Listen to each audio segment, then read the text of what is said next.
Chemical equilibrium मैंने कुछ कुछ दिए थे और ली चैटली प्रिंसिपल की आपको एप्लीकेशंस उसके अंदर ढूंढ के लाने को बोली थी। 3-4 होमवर्क दिए हुए थे, इसमें चेक करो ये 2SO2 plus O2 gives SO3 वाला क्वेश्चन है या नहीं है? Yes sir. है होमवर्क में? Yes sir. लिख ली? किसी को दिक्कत तो नहीं आई इसको लिखने में? समझ में आता था कैसे लिखना है? किसी को डाउट हो तो बोल दीजिए जल्दी से। Sir low temperature, high pressure और high concentration of SO2 and O2। ठीक है ना? चलो तो बढ़े आगे। एक और लिख लो उसी में, केमिकल रिएक्शन में को लिख लो बॉश प्रोसेस, BOSCH। पढ़ी है क्या हमने? पढ़ी? Yes sir. Preparation of hydrogen में। Very good. Preparation of hydrogen में मैंने पढ़ाया हुआ है। लिख लो जरा, रिएक्शन लिख के लिख लो, बोल देता हूं। H2 plus CO plus H2O, H2 plus CO plus H2O, H2 plus CO water gas का फॉर्मेशन होगा plus H2O gives H2 plus CO2, CO2। Yes sir. और डेल H इसका है 42 किलो जूल। डेल H है 42 kilo joule, positive value दी हुई है आपको। ठीक है, क्या करना है आप समझदार हैं, है ना? आपको मालूम है यहाँ क्या करना है। ये H2O भी गैस है, ध्यान रखिएगा। ठीक है, बैलेंस बैलेंस करके क्या करना है आप कर सकते हैं। ओके, डाइसाइडोडिन। सर डेल H क्या लिखा है आपने? डेल H लिखा है 42, पॉजिटिव वैल्यू लिखा हुआ है। ठीक है, साइडोडिन डालिए। सर वो बोर्ड थोड़ा ब्लर हो रहा है सर। अच्छा सर बहुत ज्यादा ब्राइट हो रहा है। ब्राइट हो रहा है, रुको करते हैं उसका कुछ उपाय अभी, है ना? पर्दा एक और एक्स्ट्रा लगा देते हैं जब तक आप लोग हेडिंग ना लो। जब ली चैटली डालो, हेडिंग डालो। Le Chatelier principle in physical equilibrium. Yes sir. Physical equilibrium. ठीक है, पहले इसकी ट्रिक लिख लो, पहले ट्रिक लिख लो जब तक मैं बोल के बताता हूं। इन फिजिकल इक्विलिब्रियम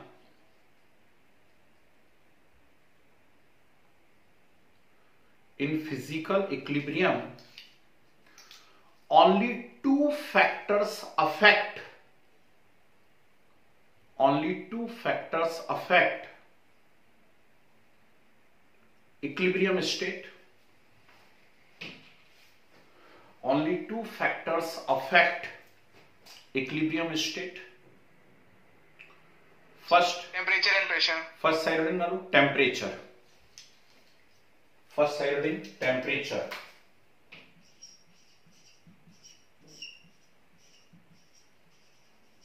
सर वो मेन हेडिंग क्या थी sir? Le Chatelier principle in physical equilibrium. ठीक है जी।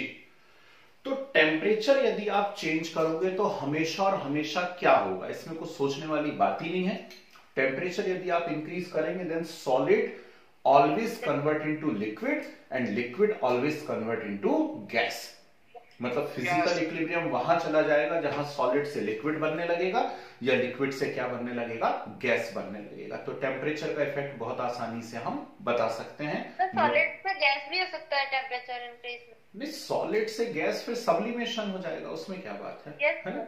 हम एक जनरल ट्रेंड की बात कर रहे हैं। आयोडीन को गर्म करोगे आप, कैम्फर को गर्म करोगे तो सब्लिमेशन हो जाएगा। ठीक है, तो इसको लिख लीजिए, सॉलिड से लिक्विड और लिक्विड से गैस। ठीक है, तो सॉलिड से गैस भी हो सकता है यदि कोई सब्लिमेशन प्रोसेस हो जाए, वो आप समझदार हैं। चलिए सेकंड हेडिंग डालिए, प्रेशर। प्रेशर सर टेम्परेचर में बस ये बनाना जी, सिर्फ इतना ही ना, और क्या, फिजिकल है ना ये तो। लिखिए प्रेशर में, लिखिए on increasing pressure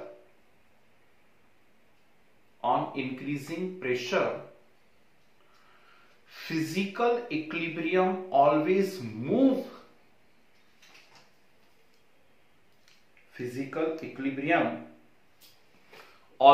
move in the direction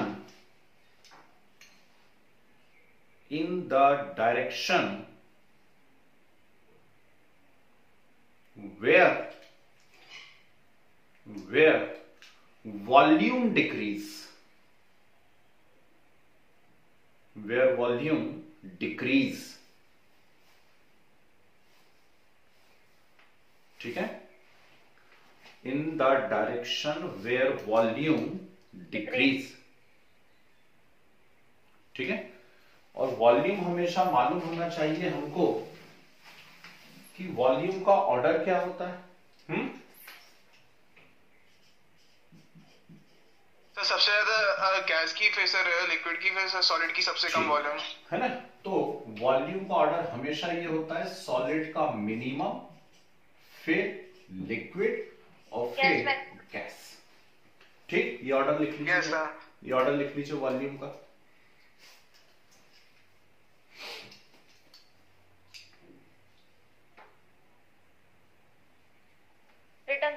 okay, चलिए।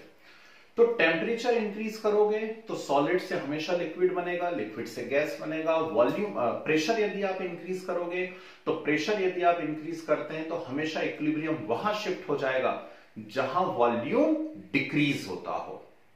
क्लियर है बात? ठीक, तो ये वाली जो आपने बात लिखी हुई है यहां पर एक स्पेशल पॉइंट ऐसा एसपी लिख करके 2 लाइन छोड़ दीजिए, ठीक है, और एक क्वेश्चन मुझे करके बताइए। चलिए, फर्स्ट स्पेशल पॉइंट के लिए 2 लाइन छोड़िए और एक क्वेश्चन करके बताइए मुझे जरा। आइस वाटर इक्विलिब्रियम लिखे, आइस वाटर इक्विलिब्रियम,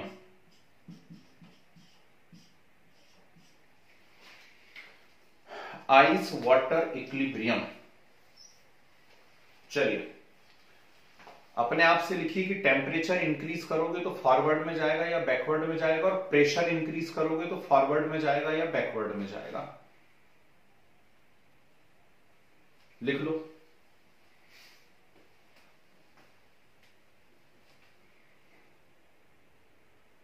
चलिए, लिख लिया सबने? इतना टाइम तो लगेगा नहीं ना? Sir done. ठीक, चलिए चेक करते हैं। सर मैं तो नहीं, कोई नहीं आई, मैं आई, है ना। सुनो ध्यान से, अभी टेस्ट में आई ना, कल बहुत सारे क्वेश्चन आई, उसमें करेंगे। ठीक, अभी सुनो। तो टेम्परेचर यदि आप इंक्रीज करेंगे तो टेम्परेचर इंक्रीज करेंगे तो नेचुरल बात है आइस से क्या बनता चला जाएगा, वाटर, मतलब इक्विलिब्रियम कहां जाएगा, फॉरवर्ड डायरेक्शन। ठीक है, बहुत खुशी की बात है ना। और प्रेशर यदि इंक्रीज करते हैं तो प्रेशर इंक्रीज करते हैं तो इक्विलिब्रियम वहां जाता है जहां वॉल्यूम डिक्रीज होता हो, और हमें मालूम है कि यहां पर जो वॉल्यूम है, यहां पे जो वॉल्यूम है सॉलिड का वो कैसा है, हाई है, और यहां पे जो वॉल्यूम है वो कैसा है, लो है। तो ये इक्विलिब्रियम फॉरवर्ड डायरेक्शन में जाएगा। सही है सर? वॉल्यूम ऑफ सॉलिड लो होगा। सही है, लो। सर वॉल्यूम ऑफ सॉलिड लो होगा। सर टेम्परेचर भी तो साथ में इंक्रीज कर। चलो, फंस गए ना बेटा। हाँ, तो यहां क्या लिखा है हमने, स्पेशल पॉइंट, और 2 लाइन छोड़िए, क्योंकि हम पढ़ते लिखते तो है नहीं, हम बस आगे बढ़ते चले जा रहे, पीछे से हमें कोई लेने देना नहीं है जीवन में, है ना। बहुत पुरानी बात है, एक चैप्टर हुआ करता था, उसका नाम था, क्या नाम था, केमिकल बॉन्डिंग। सर मैं बताऊं सर कि सर जो आइस होता है ना सर, उसकी जो वॉल्यूम होती है, डेंसिटी कम होती है सर, उसकी वॉल्यूम ज्यादा हो जाती है सर, इसलिए आइस की। ठीक, अकेला एक्सेप्शन है हाइड्रोजन बॉन्डिंग में, मैंने आपको पढ़ाया हुआ एक अकेला एक्सेप्शन है, ठीक, कि वाटर के केस में, ठीक, जो आइस की वॉल्यूम है वो लार्ज होती है और लिक्विड की वॉल्यूम कैसी होती है, लेस होती है।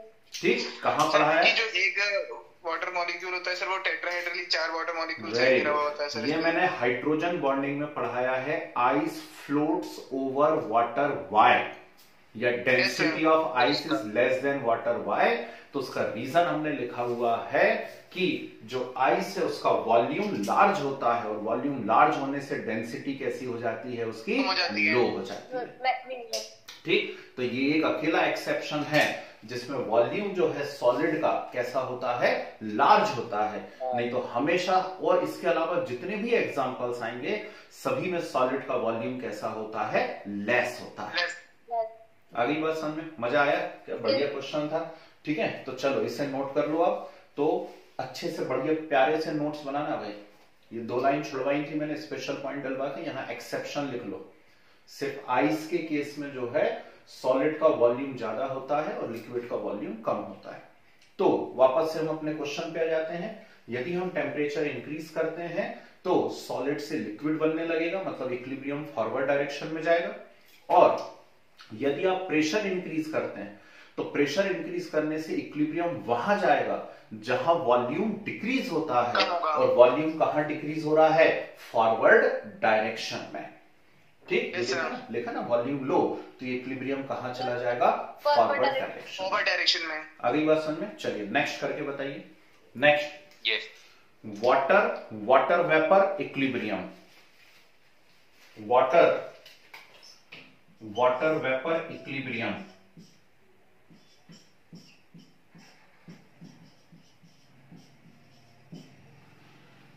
H2O लिक्विड से H2O गैस हम लोग बनाने जा रहे हैं। सबसे बन जाएगा, बहुत सिंपल है, पहले लिखो, लेकिन अपनी कॉपी के अंदर लिखो उसे।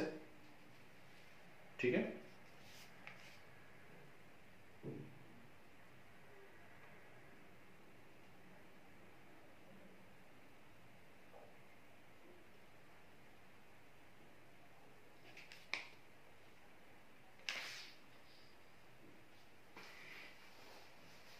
हो गया? Yes sir. ठीक है, तो नेचुरल सी बात है, टेम्परेचर इंक्रीज करोगे तो लिक्विड से ढेर सारी वेपर्स बनेगी, तो लिक्विड से ढेर सारी वेपर बनेगी तो कहां जाएगा, फॉरवर्ड। अब दूसरी चीज हमेशा संभल के करना, अति उत्साह में मत गड़बड़ कर लेना, हमेशा प्रिकॉशन लेके काम करना है अपने को कि यहाँ लिक्विड है और लिक्विड है मतलब वॉल्यूम जो है इसका लेस है, और यहाँ गैस है मतलब वॉल्यूम कैसा है इसका, हाई है। ठीक है ना? और चली जाएगा सर। अब यदि आप प्रेशर बढ़ाओगे तो इक्विलिब्रियम कहां जाएगा, बैकवर्ड डायरेक्शन में, मतलब गैस से क्या बनने लगेगा, लिक्विड बनने लगेगा। अगली बात समझ में, ठीक है ना? तो लिख लीजिए, increasing pressure favour backward reaction.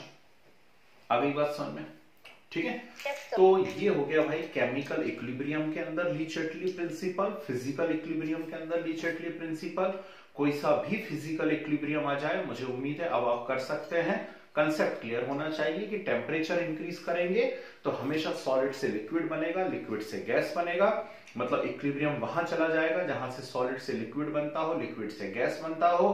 Pressure increase करोगे तो प्रेशर इंक्रीज करने से इक्विलिब्रियम हमेशा वहां जाएगा जहां वॉल्यूम डिक्रीज होता हो। ठीक, और सॉलिड का वॉल्यूम मिनिमम होता है, लिक्विड का उससे ज्यादा और गैस का मैक्सिमम सबसे ज्यादा। और इसमें सिर्फ और सिर्फ एक एक्सेप्शन है और वो है आइस और वाटर। आइस का वॉल्यूम, आइस सॉलिड है लेकिन फिर भी उसका वॉल्यूम कैसा होता है, लार्ज होता है। ठीक है, तो कोई अननोन फिजिकल इक्विलिब्रियम यदि आ जाए तो मुझे उम्मीद है आप बहुत आसानी से कर सकते हैं। ठीक है, चलिए हेडिंग डालिए, इंपॉर्टेंट लगाइए। सर एक डाउट था सर। जी बोलें जल्दी। सर ये जो प्रेशर का इंक्रीज करने पे सर वो गैस से लिक्विड जा रहा है, सर ऐसा कह सकते हैं कि सर वो प्रेशर इंक्रीज करेंगे तो इंटरमोलिकुलर फोर्स ऑफ अट्रैक्शन बढ़ जाएगा, इसलिए सर वो लिक्विड में जा रहा है सर? ठीक है, लेकिन बेटा ऐसा इसलिए नहीं कह सकते क्योंकि आप टेम्परेचर भी तो इंक्रीज कर रहे हैं ना, टेम्परेचर इंक्रीज करते हैं तो अट्रैक्शन फोर्स तो डिक्रीज होता है ना। ठीक, यस सर। और सॉलिड का अट्रैक्शन फोर्स हमेशा ज्यादा होता है, लिक्विड का अट्रैक्शन फोर्स कम होता है। Yes sir. तो आप कंफ्यूज ना हो, है ना? चलिए डालिए हेडिंग। इफेक्ट ऑफ, हेडिंग डालिए, इंपॉर्टेंट लगाइए, effect of addition of inert gas, effect of addition of inert gas at equilibrium, at equilibrium। ठीक है जी, अब सुनिए जरा ध्यान से, बहुत ही प्यारी सी और इंटरेस्टिंग सी बात है। इसमें दो कंडीशन मिलती हैं। इनर्ट गैस को हम कांस्टेंट वॉल्यूम पे ऐड कर रहे हैं या इनर्ट गैस को हम कांस्टेंट प्रेशर पे ऐड कर रहे हैं। सुनना मैंने क्या कहा, दो बातें बनेंगी हमेशा। कि इनर्ट गैस कहां ऐड की जा रही है, कांस्टेंट प्रेशर पे या कांस्टेंट वॉल्यूम पे। ठीक है, पहली कंडीशन लेते हैं, मान लीजिए इनर्ट गैस को आपने कांस्टेंट वॉल्यूम पे ऐड करा। कहां ऐड करा आपने? कांस्टेंट वॉल्यूम पर। अब कांस्टेंट वॉल्यूम से मीनिंग क्या है? कांस्टेंट वॉल्यूम से सिंपल सा मीनिंग है कि मेरे पास एक कंटेनर है,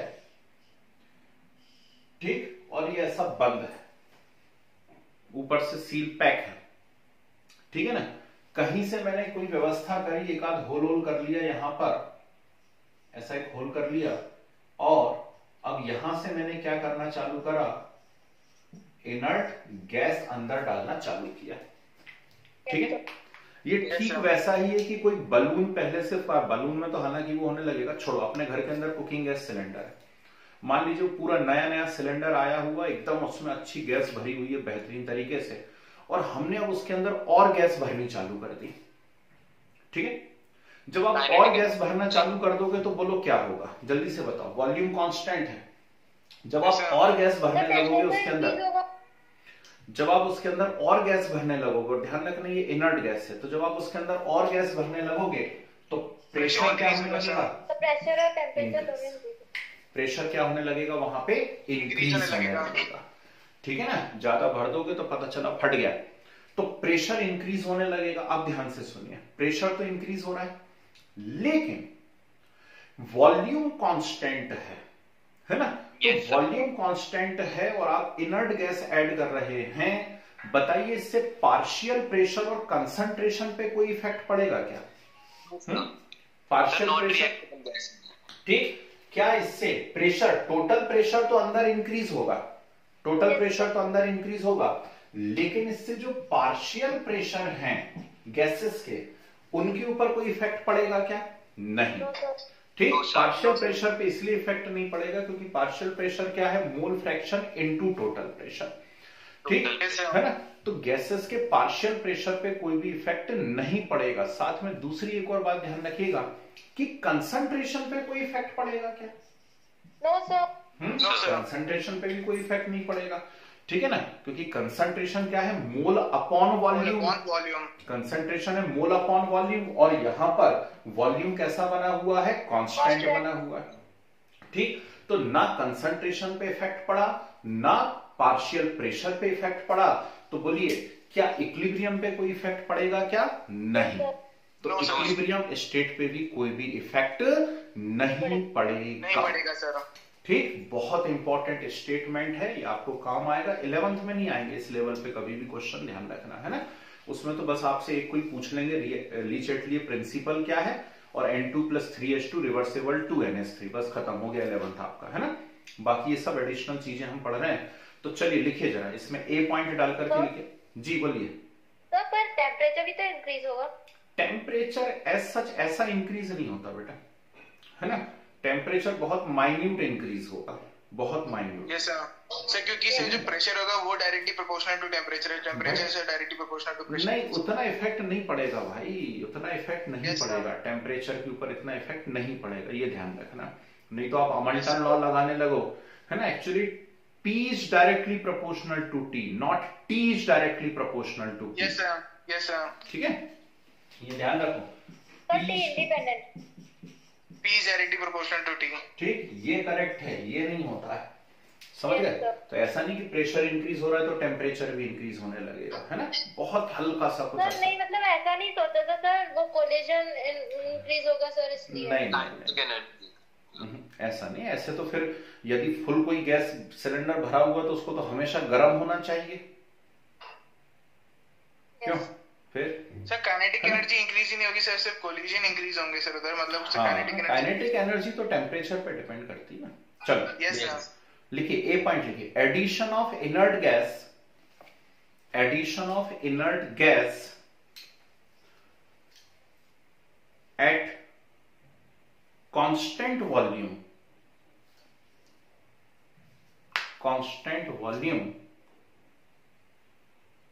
when occur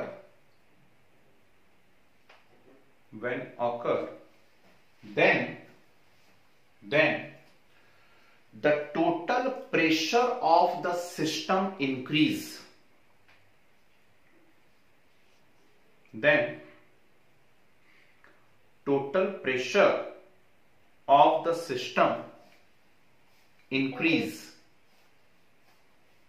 ठीक, but partial pressure and molar concentration,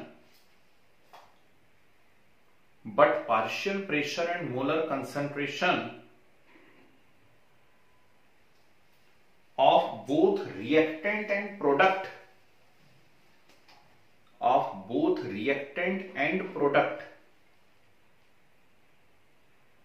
remains unchanged.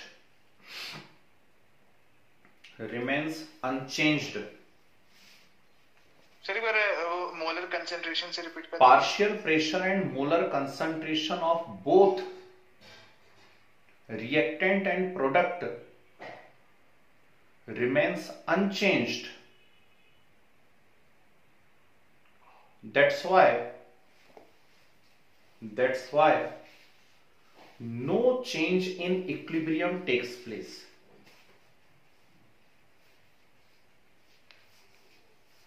No change in equilibrium takes place. ठीक है, बिल्कुल घोंट लेना. कांस्टेंट वॉल्यूम को ऐसा रेड कलर से अंडरलाइन कर लो, नीचे नो चेंज को अंडरलाइन कर लो, तो पूरी इतनी लंबी कहानी पढ़ने की जरूरत नहीं रहेगी एग्जाम के समय. कांस्टेंट वॉल्यूम पे यदि ऐड करा नो चेंज, कांस्टेंट वॉल्यूम पे नो चेंज, कांस्टेंट वॉल्यूम पे नो चेंज. समझ गए बात को? तो कोई भी एक इक्विलिब्रियम दिया जाएगा आपको, जैसे मान लीजिए दे दिया PCl5 reversible PCl3 plus Cl2, और आपसे बोला इस रिएक्शन में कांस्टेंट वॉल्यूम पे हमने हीलियम ऐड कर दी या नियॉन ऐड कर दी, बताइए इक्विलिब्रियम कहां जाएगा? तो कोई लोड लेने की जरूरत नहीं है, सीधे बोल दो कहीं नहीं जाएगा. ठीक है, चलिए नेक्स्ट पॉइंट लिखिए, B point. If inert gases added in the system, at constant pressure,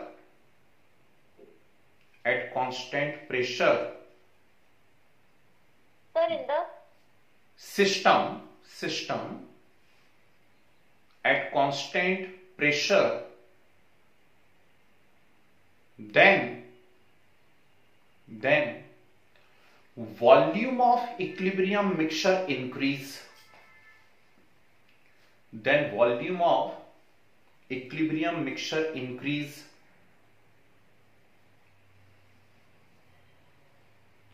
As a result,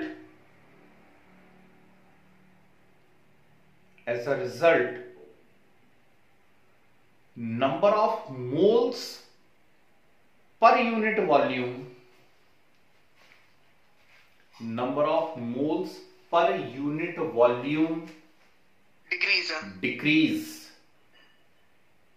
decrease. That's why concentration decrease. That's why equilibrium shift in the direction.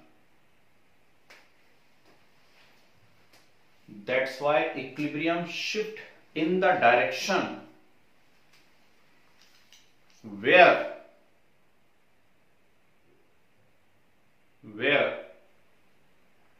number of moles per unit volume increase.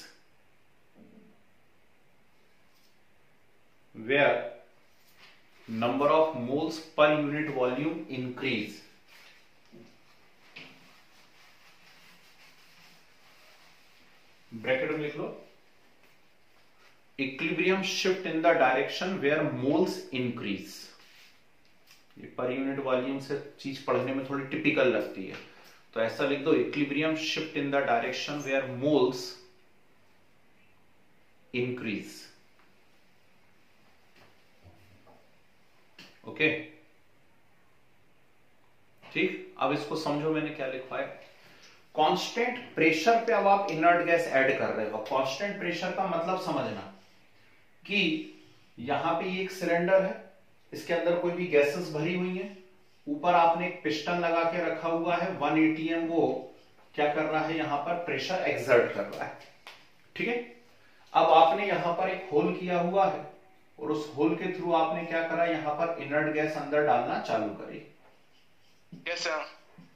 ठीक है, अब pressure constant बना हुआ है, तो pressure constant बना हुआ है तो नेचुरल सी बात है ना कि जब अंदर वॉल्यूम बढ़ेगा, गैस अंदर घुसना चालू होगी, और गैस अंदर घुसना चालू होगी तो क्या करेगा, वॉल्यूम बढ़ेगा, वॉल्यूम बढ़ेगा तो पिस्टन को धीरे धीरे क्या करने लगेगा, ऊपर उठाने लगेगा, उठाएगा।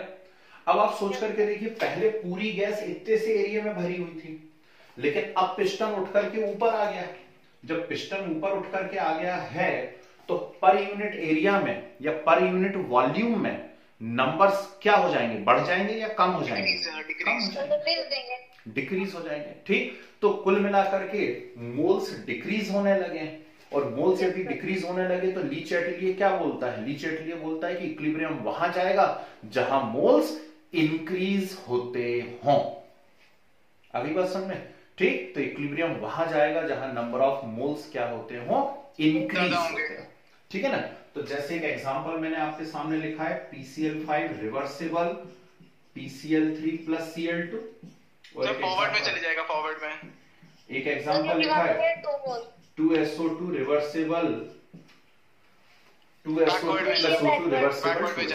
ठीक, तो एग्जांपल ए पॉइंट डाल के लिखो, a point PCl5 reversible PCl3 plus Cl2, PCl5 reversible PCl3 plus Cl2। इसमें लिखो addition of inert gas at constant volume no effect, addition of inert gas at constant volume no effect, at constant volume no effect. फिर arrow बना के लिखो,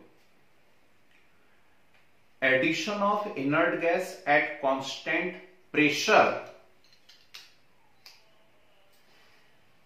addition of जी, addition of inert gas at constant pressure shift the equilibrium in forward direction, shift the equilibrium in forward direction। क्यों? Bracket में चाहो तो लिख लो, और कंसेप्ट क्लियर करना चाहते हो तो ब्रैकेट में लिख लो, number of moles increase, number of moles increase, forward में नंबर ऑफ मोल्स इंक्रीज हो रहा है सर, वहां कंसेंट्रेशन ज्यादा हो जाएगी सर उसकी। ठीक है ना, अभी ऐसे ही सोचो, जिस डायरेक्शन में मैं बोल रहा हूं बस वैसे ही सोचो, एक्स्ट्रा कुछ सोचोगे फिर नए नए कंसेप्ट दिमाग में आने लगोगे। दूसरा लिखो 2SO2 plus O2 reversible 2SO3, 2SO2 plus O2 reversible 2SO3।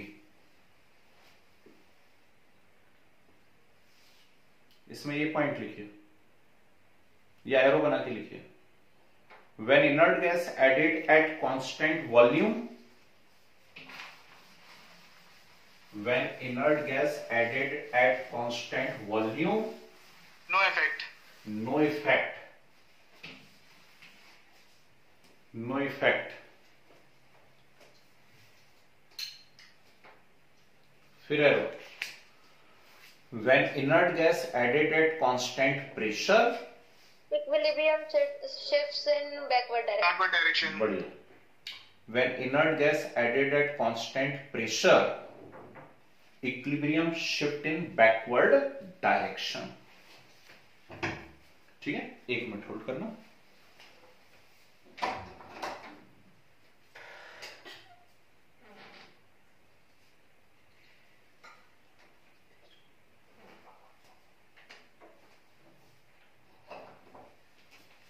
Equilibrium shift इन बैकवर्ड डायरेक्शन। चलिए बढ़िया, ठीक है, डाली साइड हेडिंग, ली चैटलिए प्रिंसिपल इन डेली लाइफ, ली चैटलिए प्रिंसिपल इन डेली लाइफ।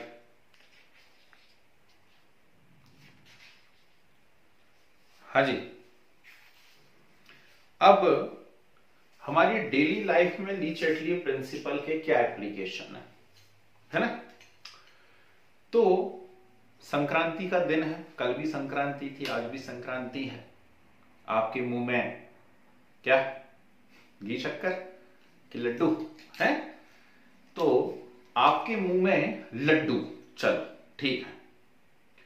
अब ये बताओ कि आप में से होंगे कुछ ना कुछ दो चार ऐसे प्राणी बचपन में खूब चॉकलेट खाई होगी, और खूब चॉकलेट खाई होगी तो आपके दांतों में केजरीवाल लग गया, सॉरी केजरीवाल, दांतों में कीड़ा लग गया होगा, है ना? तो ये कीड़ा क्या है? कभी गए हो दांत निकलवाने डेंटिस्ट के पास या कुछ ट्रीटमेंट करवाने? क्या करता है वो? ऐसा ऐसा पकड़ करके ऐसा लंबा सा कीड़ा निकाल के दे देता है आपके हाथ में, ये रहो केजरीवाल, ये रहा आपके हाथ में, रख लो इसको। ऐसा होता है क्या? है? ऐसा नहीं है। ये कीड़ा कीड़ा क्या है, चलो मैं बता रहा हूं, जरा ध्यान से सुनिएगा। One of the best application of Le Chatelier's principle, है ना? बोलते ना रात को सोने से पहले ब्रश करके सोना चाहिए, ठीक है? वो एक आंटी आती है, भयंकर गुस्से में रहती हैं और एकदम से पूछती हैं कि क्या आपके टूथपेस्ट में नमक है ना? ठीक, देखा होगा ऐसा कहीं कहीं आप लोगों ने, है ना? ये नमक काय को वो कर रहे हैं। सुनिए, तो हमको मालूम है कि हार्डेस्ट नोन नेचुरल सब्सटेंस जो है वो डायमंड है, और second hardest known natural substance जो है, सेकंड हार्डेस्ट, वो कौन है? जल्दी बताओ सर। एनेमल। एनेमल कौन है? एनेमल, ये है ना? इसकी जो अपर लेयर है वो एनेमल है, और ये किससे बना हुआ है? एक्चुअली हमारी बोन्स जो है वो कैल्शियम फॉस्फेट से बनी हुई है, कैल्शियम फॉस्फेट, ठीक? तो इसमें एक स्पेशल टाइप का कैल्शियम फॉस्फेट होता है, ये, ठीक? ये स्पेशल टाइप का कैल्शियम फॉस्फेट होता है, इसको बोलते हैं कैल्शियम एपेटाइट। क्या बोलते हैं इसको? Calcium apatite. ये एक स्पेशल टाइप का कंपाउंड होता है एनेमल के अंदर। समझ गए बात को? अब ये हमेशा हमारे सलाइवा के साथ एक इक्विलिब्रियम मेंटेन करके रहता है। आपके सलाइवा के साथ हमेशा क्या है? इक्विलिब्रियम मेंटेन करके रखता है। इक्विलिब्रियम मेंटेन करके रहता है। ये आपके मुंह के अंदर एक इक्विलिब्रियम उसने मेंटेन करके रखा हुआ है, ठीक है? हमें नहीं पता पड़ा, नहीं तो ऐसे जीभ से ऊपर लगा करके देखने लगो फेर फेर के दांतों पे कि कहीं महसूस हो रहा हो, कुछ निकल रहा हो, ऐसा नहीं, हमें पता नहीं पड़ रहा। ये नेचुरली है हमारी बॉडी के अंदर कि आपके मुंह में सलाइवा के साथ उसका एक इक्विलिब्रियम मेंटेन है, ठीक है? अब हमने खूब मीठा मीठा चीजें खा ली, कोई फर्क नहीं पड़ता मीठा खाने से, सिर्फ चॉकलेट जो होती है वो हार्मफुल होती है। चॉकलेट ही क्यों हार्मफुल होती है? क्योंकि वो आपके दांतों में चिपक जाती है ना? ठीक, तो कुछ स्पेशल टाइप की जो चॉकलेट है वो तो खूब चिपकती है अंदर, दांतों में चिपकी रह जाती है। अब बाकी आइटम आपने खाए, दांतों में चिपके रह गए, इतना इफेक्ट नहीं पड़ेगा, पर यदि शुगर आपके दांतों में चिपका रह गया, है ना भाई, चॉकलेट है उसके अंदर शुगर है, वो आपके दांतों में चिपका रह गया, तो उससे क्या होगा कि जब आप मुंह बंद करके बैठे हुए हैं तो अंदर फर्मेंटेशन चालू होगा, और फर्मेंटेशन चालू होगा, ठीक है ना? लैक्टिक एसिड तो नहीं बोलना चाहिए, फर्मेंटेशन समझ लो शुगर का, और फर्मेंटेशन चालू होगा तो CO2 प्लस H2O, और CO2 प्लस H2O मिलके क्या बनाते हैं? H2CO3, and H2CO3 means what? Carbonic acid बनता है, कार्बोनिक एसिड। और अब भी हम 5-10 मिनट बाद आयोनिक इक्विलिब्रियम यूनिट चालू कर रहे हैं, और उसमें हम एसिड की कैरेक्टरिस्टिक पढ़ेंगे कि एसिड मतलब those which donate H positive, ठीक? एसिड वो होते हैं जो क्या देते हैं? H पॉजिटिव देते हैं। तो मुंह में हमारे H2CO3 बनने लगा, कार्बोनिक एसिड, और H पॉजिटिव बना। जैसे ही H पॉजिटिव का फॉर्मेशन होना चालू हुआ, ध्यान से सुनना, ये है आपका दांत, ये इधर है दांत आपका, है ना? और ये इक्विलिब्रियम मेंटेन है उसका मुंह के अंदर। अब जैसे ही H पॉजिटिव का फॉर्मेशन चालू हुआ, ये H पॉजिटिव क्या करेगा? उस OH नेगेटिव से कंबाइंड होगा और H2O बनाने लगेगा, है ना? अब बोलेंगे मुंह में पानी आना चालू हो गया, ऐसा तो H2O बनने लगेगा, तो OH खत्म होने लगेंगे, और OH यदि खत्म होने लगेंगे तो बोलो इक्विलिब्रियम किस डायरेक्शन में शिफ्ट होगा? जहां नंबर ऑफ OH इंक्रीज हो, हाँ या ना? ठीक, तो इक्विलिब्रियम वहां शिफ्ट होगा जहां नंबर ऑफ OH इंक्रीज हो, और नंबर ऑफ OH कहां इंक्रीज हो रहा है? फॉरवर्ड डायरेक्शन में, ठीक? तो ये जो दांत था आपका अभी तक जो भयंकर जम से सॉलिड था, ये धीरे धीरे डिसॉल्व होने लगता है, और ये इक्विलिब्रियम कहां जाने लगता है? फॉरवर्ड डायरेक्शन में जाने लगता है। समझ गए? सर वहां पे कैसे OH इंक्रीज हो रहा है? कहां पे OH इंक्रीज हो रहे हैं? फॉरवर्ड डायरेक्शन में। क्यों? यदि इक्विलिब्रियम फॉरवर्ड में जाएगा तो OH के नंबर इंक्रीज नहीं होंगे? सर होंगे सर। NaOH है, NaOH टूट करके Na और OH बनाता है, तो NaOH टूटेगा तो ज्यादा से ज्यादा OH मिलेंगे कि नहीं मिलेंगे? Yes sir. तो कितनी सिंपल बात है ना यार, यदि इक्विलिब्रियम फॉरवर्ड में जाएगा तो इसके भी नंबर इंक्रीज होंगे, इसके भी नंबर इंक्रीज होंगे, इसके भी नंबर इंक्रीज होंगे। लेकिन Ca और PO4 तो अपनी जगह है, उनको कोई टच नहीं कर रहा, लेकिन OH कंज्यूम होते चले जा रहे हैं। ठीक, तो OH यदि कंज्यूम होते चले जा रहे हैं तो ली चैटली प्रिंसिपल के अकॉर्डिंग OH का ज्यादा से ज्यादा फॉर्मेशन होना पड़ेगा, तो इक्विलिब्रियम अपने आप कहां शिफ्ट हो जाएगा? फॉरवर्ड डायरेक्शन में। और इक्विलिब्रियम यदि फॉरवर्ड डायरेक्शन में शिफ्ट होगा तो हमारा दांत डिसॉल्व होने लगेगा, और हमारे दांत का सबसे सॉफ्ट पार्ट जो होता है ना, आप ऐसे महसूस कर सकते हैं बीच में जहां पे छोटा सा गड्ढा टाइप का आपको महसूस हो रहा होगा, वो सबसे सॉफ्ट पार्ट होता है। तो सबसे पहले उस जगह से दांत डिसॉल्व होना चालू होता है, और आपको शायद मालूम हो कि दांत के अंदर सबसे ज्यादा नर्व्स होती हैं। सबसे सेंसिटिव पार्ट एक प्रकार से दांत का अंदर वाला पोर्शन है, उसमें सबसे ज्यादा नर्व एंडिंग्स होती हैं। तो वहां से वो डिसॉल्व होना चालू होता है, ओपन हो जाता है, ब्लड वेसल्स ओपन हो गई, और उन ब्लड वेसल्स में बैक्टीरियल इन्फेक्शन हो जाता है। ठीक, उसी को आप कीड़ा बोलने लगते हैं, है ना। तो वहां पे धीरे धीरे वो सड़ना चालू हो जाता है, तो सही में कोई कीड़ा ईड़ा नहीं निकलता है, वो बैक्टीरियल इन्फेक्शन होता है, तो वो आपकी पूरी ब्लड वेसल्स और नर्व्स को वहां पे डैमेज करना चालू कर देता है। यह है कहानी। इसीलिए आपको बोला जाता है कि सोने के पहले ब्रश कर लीजिए, या फिर आप पुराने जमाने के लोगों को देखिएगा, घर में बड़े बुजुर्ग यदि होंगे तो थाली में वो थोड़ा सा नमक रखते थे हमेशा साइड में, कम है किसी चीज में तो डाल लिया नमक अमक, और बच गया यदि तो वो क्या करते थे, उठते समय उसके ऊपर पानी डालते थे और पानी से उंगली से हल्का सा ऐसा घिस लिया करते थे। इससे क्या होगा? इससे आपके मुंह में बक्कल कैविटी में हमेशा न्यूट्रल मीडियम बना रहेगा। कैसा मीडियम बना रहेगा? न्यूट्रल, क्योंकि हार्मफुल है एसिडिक मीडियम। समझ गए बात को? और बेसिक हो जाए तो क्या गड़बड़ है? अरे कड़वा कड़वा नहीं लगेगा मुंह में पूरे टाइम। बेसिक मीडियम यदि हो गया तो मुंह में पूरे टाइम कड़वाहट महसूस होगी आपको, कभी कभी बीमार पड़ जाते हैं। 5.5 pH मेंटेन करके रखना पड़ता है सर। हाँ, मुंह के अंदर भगवान ने हर चीज बड़ी सोच समझ के बनाई हुई है। ठीक, आपको यदि मुंह में खट्टा खट्टा लग रहा मतलब आप बीमार हैं। कभी कभी हम बीमार पड़ जाते हैं, बहुत ज्यादा गोली दवाई जब खा लेते हैं तो आप महसूस करते होंगे कि आपके मुंह में कड़वापन आता है, होता है, ठीक है ना। ये कड़वापन भी क्यों आ रहा है? क्योंकि आपने मेटेलिक सॉल्ट बहुत ज्यादा खा ली है। दवाइयां क्या है? मेटेलिक सॉल्ट है, बहुत ज्यादा खा ली है, तो बेसिक मीडियम आने लगा मुंह के अंदर, इसलिए कड़वाहट होने लगी। आ गई पहली एप्लीकेशन समझ में? इसकी कहानी लिखवाऊंगा नहीं, मैंने सुना दी है आपको, बस इतना सा लिखवाऊंगा, टूथ डिके। ठीक, सेकंड दूसरी एप्लीकेशन सुनिए, हमारे लंग्स के अंदर क्या हो रहा है? सांस ली, कपालभाति, ठीक, सांस आपने ली, सांस में आपने क्या ली? ढेर सारी एयर ली, एयर, है ना। सांस में हम ऑक्सीजन नहीं लेते हैं, सांस में हम एयर लेते हैं। ठीक, अब वो पूरी की पूरी एयर कहां पहुंची? हमारे लंग्स में। लंग्स में पतली पतली पतली ट्यूब्स के अंदर घुस गई, उन पतली पतली ट्यूब्स से वो छोटे छोटे से ऐसे बबल्स टाइप के होते हैं, एल्वोलाई, उन एल्वोलाई तक पहुंची, और एल्वोलाई जो होते हैं वो डायरेक्ट कांटेक्ट में होते हैं ब्लड वेसल्स, और ब्लड वेसल्स में हमारे में है हीमोग्लोबिन।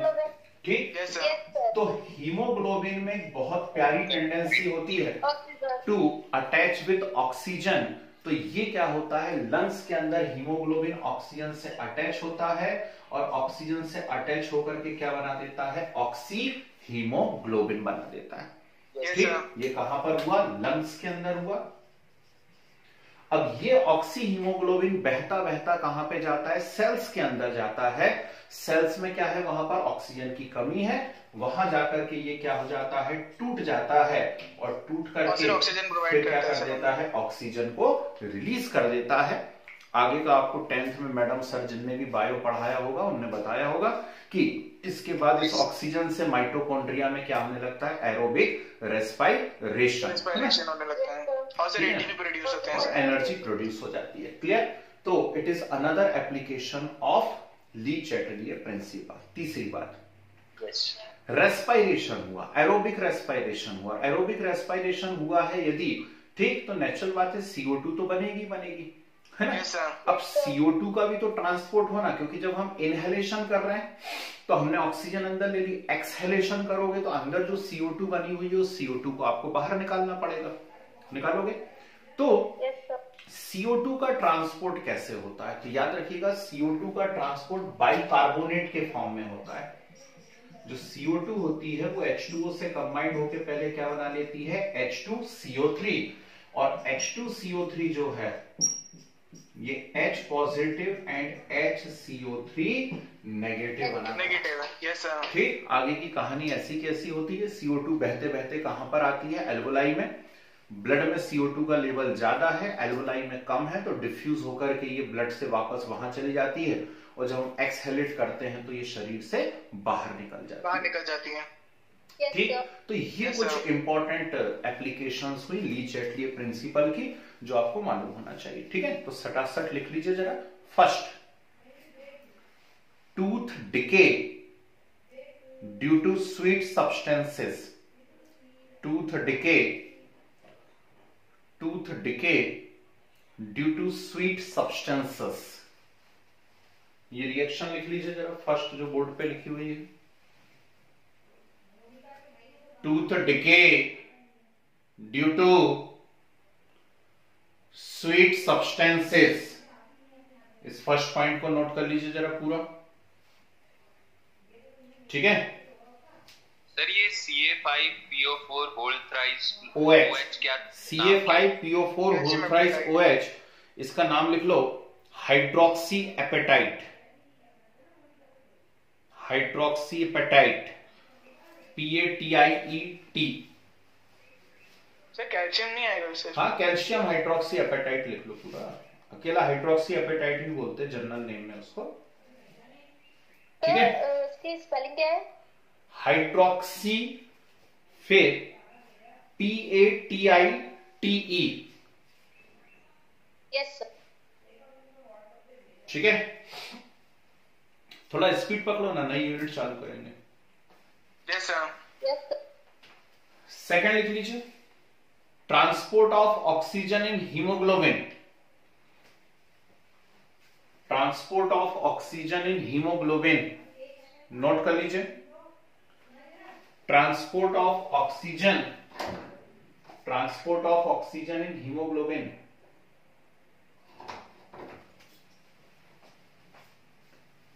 सेकेंड पॉइंट नोट कर लीजिए।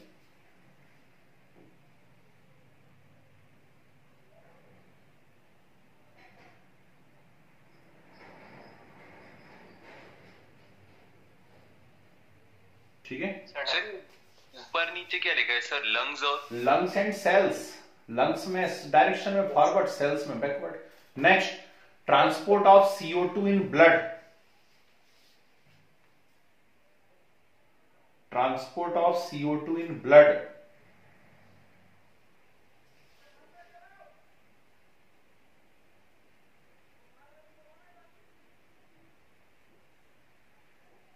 ठीक है।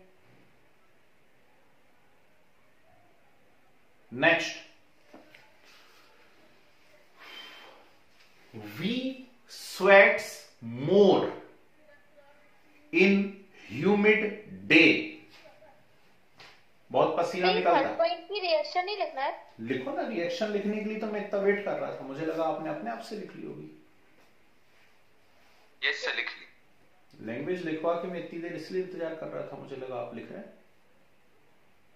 नेक्स्ट,